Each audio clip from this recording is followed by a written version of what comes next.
Hello, welcome to HCC MovieMakers Academy Movie Reviews. I'm Erik Calderon. And I'm Trey Dixon. The two of us just saw Guardians of the Galaxy. Guardians of the Galaxy is the new Marvel film, which is directed by James Gunn. It's also written by James Gunn along with his writing partner Nicole Perlman. It stars Chris Pratt, Zoe Saldana, David Bautista, Bradley Cooper, and Vin Diesel. The story takes place in a distant part of the Milky Way, where a junker known by the name of Star-Lord, which is played by Chris Pratt, uncovers a mysterious alien orb that is wanted by an evil warlord only known by the name of Ronan the Accuser. Once a bounty is placed on Quill's head, he meets up with a ragtag group of eccentric mercenaries, and together they try to sell the orb before it falls into Ronan's evil hands. The film is about 121 minutes long. It was filmed in England with a budget of $170 million. The opening weekend made about $94 million back, so looks like it's a pretty popular film. I feel that the film is, well, that's about it. I mean, that's hard to say anything about what I think about the film. What do you think, Trey?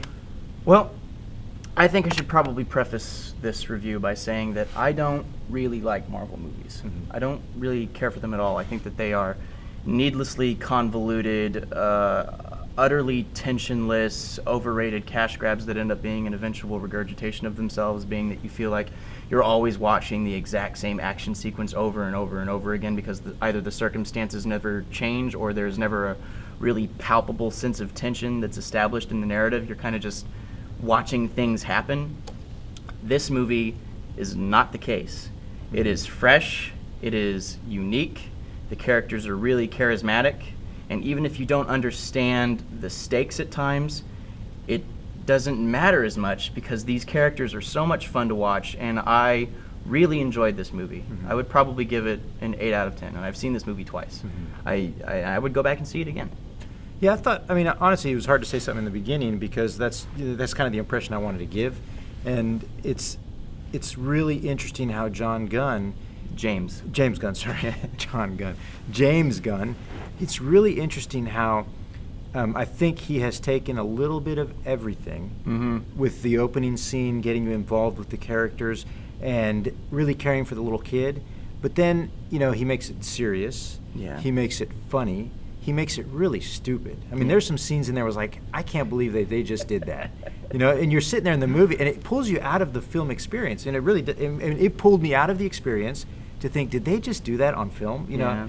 And then he draws you right back in, and continuing with the story. Well, when I watched this film for the second time, I found myself drawing comparisons to the Avengers, which is the big Marvel assimilation of all the characters that had been introduced until that point. Yeah. And the reason it's one of the Marvel films that I actually enjoy, and the reason that film works is because they take those elements that are sort of prevalent in the Marvel universe, and they just aim for the fences with them. Yeah. And when I saw those wacky sequences coming, it was what I'd wanted to see. Yeah. Because for me, the Marvel films tend to play it safe because they're money makers, and the producers who are in charge of these movies want to make sure everything is exactly the same so that they're going to make their money back over and over and over again. Yeah. This movie was more risky than that. Oh yeah, I loved that they took some chances, and it was so much more unique than what we'd seen in the Marvel universe.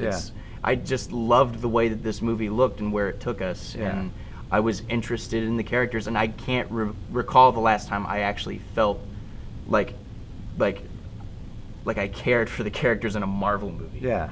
I mean, I agree with you. I mean, I really got to care for the characters and develop and it was interesting because you're really, and I think James Gunn uses a little bit, or the screenwriters use a little bit of the same theme with each one of the characters except for Rocket, right? With Pratt, it's his mother died. Yeah. With Gamora, his parents were assassinated. His family, her parents her family was assassinated. with Drax. Was it Drax? It was Drax. His whole family gets killed. His whole family gets killed. So you know, it's well, no. See, you actually get a little bit of Rocket's character. You get really brief glimpses, like when they're in the prison and you see like the scars on his back, and then later on he's at that nowhere place, which is the head of the celestial being, which is one of my favorite settings in the entire movie. Which was kind of corny, by the way. That's where it got a little corny. I really liked that part, but he gets drunk, and he one of the parts where I actually got sort of emotional is when Rocket's drunk and he's talking about, oh, I didn't ask to be created. I didn't ask to be torn apart and put back together millions of times over. And like that's what's so great about this movie, and that's why I feel like it sort of it deserves to be mentioned in the same breath as movies like Star Wars, because you know, you get a taste for these characters, and you get a mild sense of who they are, and you're interested to see what more you can learn about them. I'm really interested in learning more about Rocket's backstory. He was probably my favorite character in the whole movie. Yeah, and that's what I heard from a lot of people. I've heard that Rocket was really the star. Yeah. You know, and even though Chris Pratt was he's technically the main protagonist. Yeah, and he's great, yeah, absolutely. yeah. But Rocket is pretty much he kind of stole the show. The show stealer. Yeah, yeah. Although Groot has some pretty great moments. Groot was awesome. There's a scene involving Groot near the end of the movie that had me rolling on the floor laughing. You know what I'm talking about, At the right? very end? Yeah. When he's dancing? No, that's no, it was in the final action sequence. Yeah. By the way, we need to be a little careful because this is a very highly anticipated movie, so we're going to try our best. We're going to try our best not to spoil anything big. Groot dancing at the end isn't much of a spoiler. Okay. Yeah. Okay. Yeah. Well, and I want to give you some of my deep thoughts about it. I mean, like as filmmakers, we're looking at we talked about it last time, and the suspension of disbelief. And I think that he does kind of violate that by there's some things that are so corny that it actually pulled me out of the experience. There was a part that I didn't really like it the first time I saw the movie, because in order to hammer down my thoughts on this movie, I wanted to see it twice. And the part that really drew me out of the movie the most is when there's a sequence where they're suspended in space, where Peter Quill has to save Gamora. She's in space. She's freezing, right? Yeah. And I was like, okay, I mean, I'll give it some leeway. It's a superhero movie, but that's a little extreme. But then later on, like on my second viewing, I heard Rocket say something about how she had body mods. So, I mean, it has those moments where they violate the laws of physics, but, you know, they kind of, they put a little bit of effort into explaining how they could have maybe possibly survived, but if it were like in real life, you know, I'm no physicist, but you'd probably be dead in seconds. Oh yeah. I mean, And then let's talk a little bit about the the comparison to other movies. So I've heard a lot of people saying it's just another Star Wars with the exact same characters, where you have Chris Pratt is actually Luke Skywalker. I see more as Han Solo. I see everybody in this movie as Han Solo. Yeah? Yeah. Because this is what I heard now. Rocket was Han Solo. Groot? Maybe. Groot's Chewbacca. Chewbacca. Yeah. Yeah. And then Drax was... Who they compare Drax to? I don't know, because he's not C-3PO. No, he's not C-3PO. No. I don't think there's an R2 or a C-3PO in this movie. Yeah. I don't know. Those comparisons exist. Yeah. But it's not just Star Wars. There's a lot of great subtleties, like with other sci-fi fare. Like I don't know if you've ever heard of Cowboy Bebop. I've heard about it. Yeah, it's an anime. Right? It's an anime. Yeah. It's an anime, and there's a really there's a subtle Cowboy Bebop theme permeating throughout the entire film that I really appreciated. I love Cowboy Bebop, and Mass Effect as well. There's a video game series called Mass Effect. Big Mass Effect influence there. It's basically all of your favorite sci-fis rolled into one, the best that it could possibly be rolled into one. When I was watching they went to the nowhere place, I got the feeling of Doctor Who and the Hitchhiker's Guide to the Galaxy. Yeah. So I thought that was a little corny. See, I mean, that kind of, it's like you got like a Star Wars really cool sci-fi, Star Trek and all that, and then you've got a kind of a cheesy Galaxy, Hitchhiker's Guide to the Galaxy and Doctor Who kind of, so that's where I didn't like that. Yeah, that part there's also a bit of a Firefly thing going for it too, the Joss Whedon show Firefly. Yeah. But it's important for a movie when it's borrowing bits from other things like Yeah. this movie does. Yeah. That it doesn't necessarily become like, oh, spot the reference. Yeah. There was a movie that came out a while ago called Oblivion, Uh-huh. starring Tom Cruise, Yes. and that Yes. movie was literally spot the reference. That Yeah. movie was literally an amalgamation of a bunch of different sci-fi films Yeah. we'd all seen before. Yeah. But this movie, while it does have that issue, Mhm. it's forgivable because the characters are so charismatic, Yeah. and the writing is so witty, Yeah. and you can totally follow what's going on. You don't always necessarily understand the stakes, but when you do, you can follow, Yeah. and it leads from one scene to the next, Yeah. and it's not convoluted. You can follow it really easily. Yeah. Great, compact, wonderful way to take a bunch of different sci-fi elements and throw Yeah. them into a unique original screenplay. I Yeah. loved it. Yeah. Yeah, I think let's talk a little bit about the opening scene, Okay. where it starts off with just the print 1988, Yeah. which is pretty cool. Yeah. And then Now tread lightly here because this could be spoiler territory. yeah. Yeah. And then they're trying to, I guess they're really trying to, or Mr. Gunn, Yeah, James Gunn. James Gunn, is trying to get you to really care about Peter Quill. Yeah.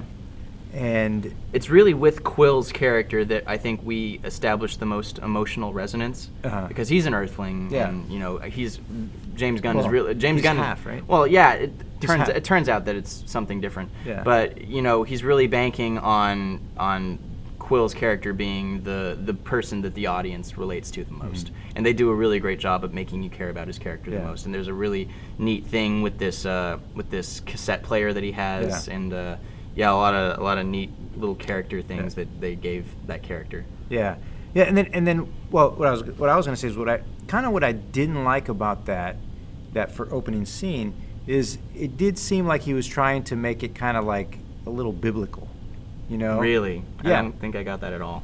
Well, that's what I kind of got. Okay. With she's dying and she's saying to him, "Your father's an angel," and it's kind of like I kind of felt like, oh, okay, and then I didn't get that at all. You didn't get that at all? No. That's what I got. I mean, I thought it was a nice emotional way to start a movie. Yeah. The movie gets wacky and silly at Yeah. times, but it's kind of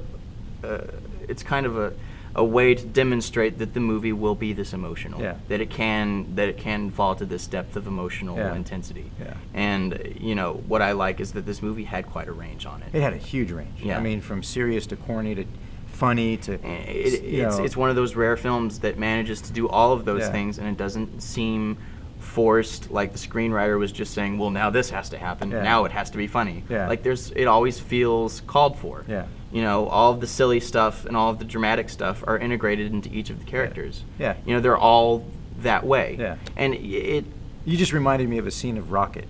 what? He's so witty and he's so funny. Yeah. And he's planning that escape from the prison, and he needs the guy's leg. Yeah, no. That was hilarious. I was like, I didn't really need that. I was just joking. Yeah. And then it kind of goes on into the end when he needs the Yeah. other guy's eye. So it was that was great. I Yeah. mean, I love that part of it. I'd like to compare this movie to some other Marvel films, Mm-hmm. because these Marvel movies, they're centered around the stories of these big, larger-than-life superheroes. Yeah. But what I loved about this movie, probably more than anything, is that I wouldn't for 1 second call Peter Quill a superhero. Uh-huh. I wouldn't call Gamora a superhero. Yeah. I certainly wouldn't call Rocket Raccoon a superhero. yeah. The only person in this little ragtag group of mercenaries who might actually be like superhero grade is Groot, and Yeah. he says like 3 things the entire movie. He says Well, 6. Hey, listen. But I disagree with you on that, because in the end, they do make him out to be a superhero He- because he can hold the stone. Yeah, he can hold the stone, but that's because So- they're all together. Remember? Yeah. So yeah, and then I was about to, and then it kind of gets that like Because yeah, they and I that think Fantastic Four kind of feel. yeah. Well, it's 5. That Fantastic Five. Yeah. 5. It's not Fantastic Four, but there's 5. Yeah. Whatever. Yeah. Whatever. Yeah. No. I think that.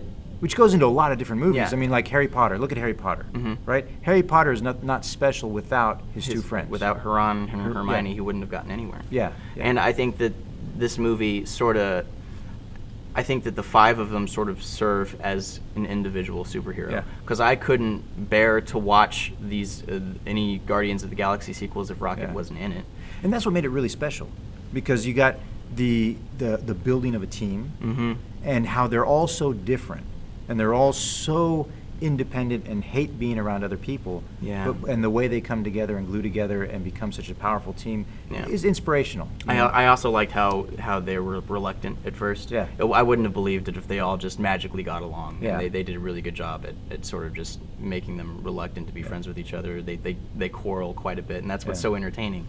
Yeah, and that's something that kind of carried over from the Avengers film, which is none of those guys, when they started working together, none of them got along at all. Yeah. Well, let's talk a little bit cinematically, okay? Okay. The film was filmed on an Arri Alexa, which is actually digital. Digital, yeah. And cinematically, I think that this is an excellent movie to see in the movie theaters.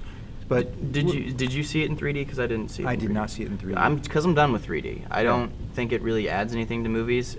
If you see it in 2D, you'll get a great experience out of it. Yeah. And with 3D, I feel like you're gonna run the gamut of not enjoying it as much. I mean, it may add something. I don't know. I haven't read anything about how it was particularly unique for this film. Just see it in 2D. It looks amazing. Yeah, I caught the first show, which happened to not be in 3D. Okay, yeah. So I just watched the 2D. I kind of enjoy 3D movies. Yeah. I mean, you know, after a few minutes, you get used to the glasses, and you get used to the perspective, and you know. But this movie, whether I think it's 2D or 3D, I think it'll be great. I mean. Well, I mean, yeah. I mean, if your characters and your story are strong enough, then you can, you know, even if you have really shoddy workmanship, you don't have a very big budget, and you can't make a beautiful looking movie. As long as you've got a good script and good characters, it's going to be fine. Yeah. But I wouldn't want to tarnish all of the work that these great filmmakers have put into the movie by just accidentally sitting in the theater with these awful 3D glasses at a fishbowl angle, just watching this movie. It's great in 2D. Yeah. I feel like maybe the camera was out of focus a few times. I didn't catch that. But you saw it twice. I saw it twice, and I feel like maybe it jumped around a few times, but nothing major. Quality work. And I think James Gunn is really coming into his own as a filmmaker. Have you ever seen any of his other films? What else did he make? Well, he started in Troma, which is kind of like a trash film company. They make really like offensive, dirty movies. Not like adult films, but like really kind of like sci-fi exploitative, like kind of that kind of movie. And that's where he got his start. Where he was just this really eccentric, really foul-mouthed screenwriter who would like write these really wacky, strange things into these like B movies. And you could tell that he always had a particular affection towards the superhero genre. And then he went off and made Slither, which is a really good horror film about like an alien that falls to Earth and ends up infecting an entire town. And you really get a good sense of how strong he is for sci-fi. And then he made Super, which is one of the best, most underrated superhero films I've ever seen. That's the one where they find the stone underground? No, that's Chronicle. Super isn't, it's a lot like Kick-Ass, where there's a guy who just wants to fight crime, so he puts on a superhero costume, he starts fighting crime. Oh, is that when he's talking to a psychiatrist all the time or something like that? I don't remember. No, I don't think so. Okay. No, well, I don't think I've seen it. He's a really great director, and I felt like, at first, I wasn't entirely sure of if he would be a good choice for this, but you know, after watching Super for a second time, I realized, oh my God, he's the perfect choice, and he really threw it for the fences in this movie, and he hit every single time. It was great. You know? I mean, I think there was I think he directed wonderfully. I just think the script was a little off sometimes, especially with Drax's character and some of the things that he said. Well, that's because he's a very literal character. Yeah.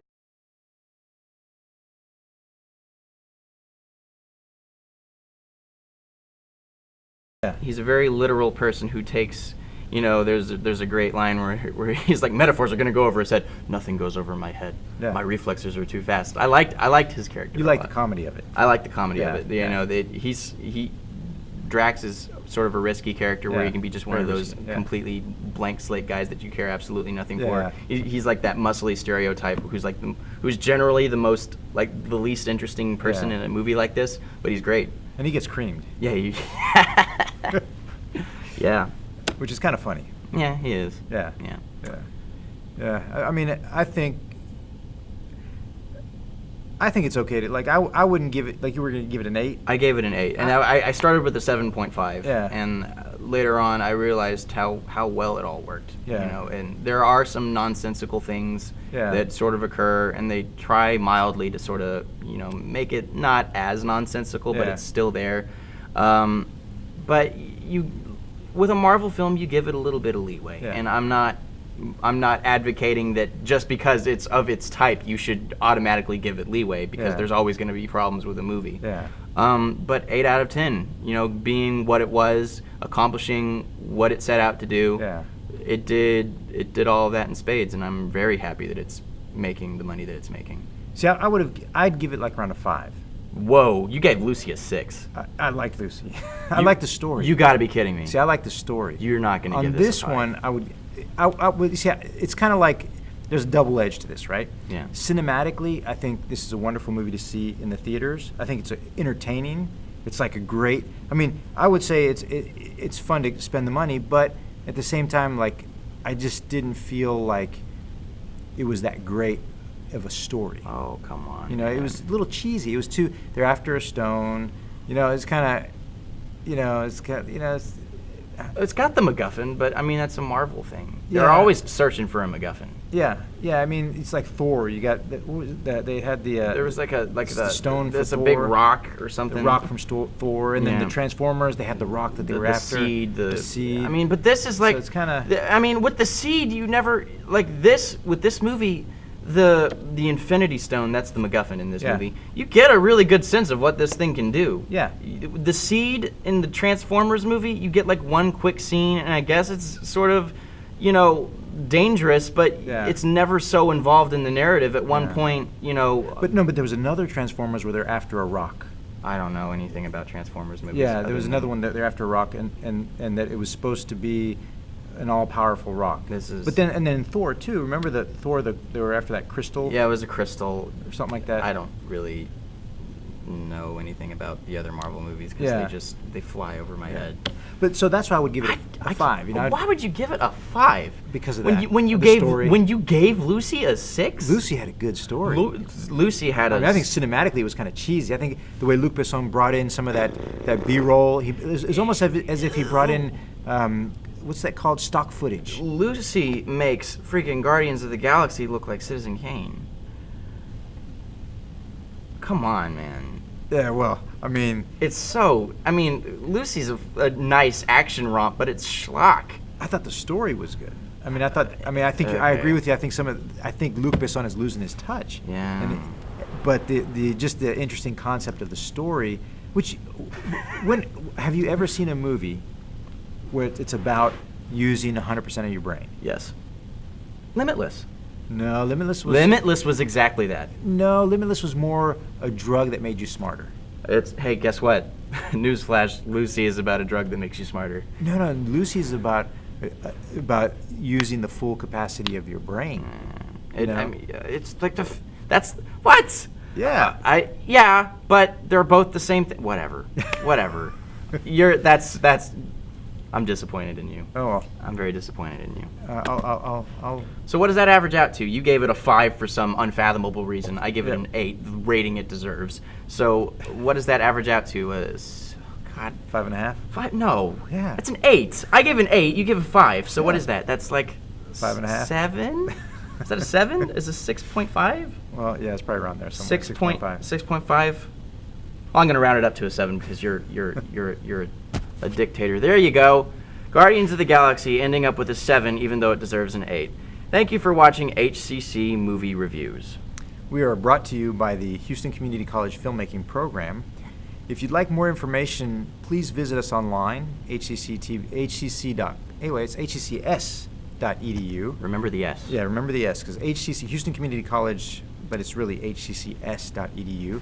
And contact us if you have any questions. We are filmmakers here, and we love filmmaking. Thank you. That was kind of cheesy. How did we end it last time? I don't know. It was cheesier last time. It was cheesier last time. Let's just cut it here. Yeah, okay. I think we should actually just keep that last part. I think so too.